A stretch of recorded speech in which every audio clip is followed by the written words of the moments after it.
Hi guys, I'm back. Another video, another mini vlog.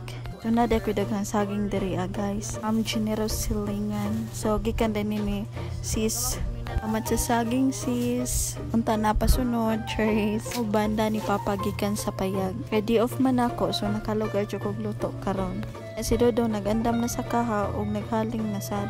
So ako sa dire nagpanit og nag-slice sa saging. Kanani kasi mana guys karon ba jud nako nalugaran og edit og na voice overan. Medyo busy ang linya guys nya di sad lali mag-edit ani. Naaman day ko backup dancer abi kog motabang.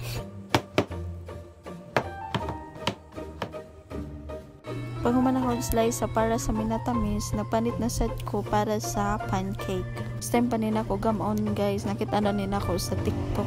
Yan ako kamao ba para sunod, sayo na, di ba? Para nang gidugmok gamit ang tinidor kay wala man koy pang durog. Guys, iya nya sakit pa jud sa kamot. Pwede po ni siya i-blend lang guys para dali na. Blender imong gamit, isagol na nimo tanang ingredients dayon naghuman og blend, pwede na to siya diretso na luto. Ako na din gilunod ang saging para sa minatamis niya kay ba mo guys. Siya na mao guys. Pero it's okay, first time pa mampod. So pag medyo naluto-luto ng saging, ako na siyang butangan og kamay. Pero wa ko nagmayan nga daghan pa sabaw, dapat yung tatugamay na nagsabaw o sa butangan og kamay. Huwaton lang nimo nga medyo mo caramelize na ang sugar. Luto na ang minatamis, wa ko kay bawg asa ko nagkuwang. Binigay ko naman ang lahat, pero bakit hindi pa naging sapat? Right guys, sumato ako na siyang gibutangan o evaporada, creme densada ang tato niya, wala man so evap mo lang. Kung move kay ni guys, kaawa ni daghan ang sabaw at lapot-lapot na siya. Para na noog lamaw. Please, gi-try.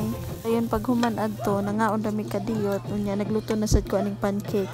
Unya, palpak na sad. Kaya ang kinaunhan akong butang napagod. Kaya ako kay bawon saon. Di na ako makontrol lang kayo. Unya, ang kaha kay di pa jud lapad. Unya, mangaon sa data kay gutom na kong niluto. Ayo pa ang dato, wala ko sa gawas nagluto ba. Kaya di jud makontrol ang kayo tungod sa kakusog sa hangin. Nga niabot na din akong bisita, si Aya ug si sis. Don't mind my voice guys, yung ani jud ni siya, bahala mo daw. Di mo ganan maminaw, i-mute lang basta tiwasa lang tanaw. So mao to mga onami. Any part 2 ni nga video guys. So see you there. Yummy yummy mga unta ninyong tanan.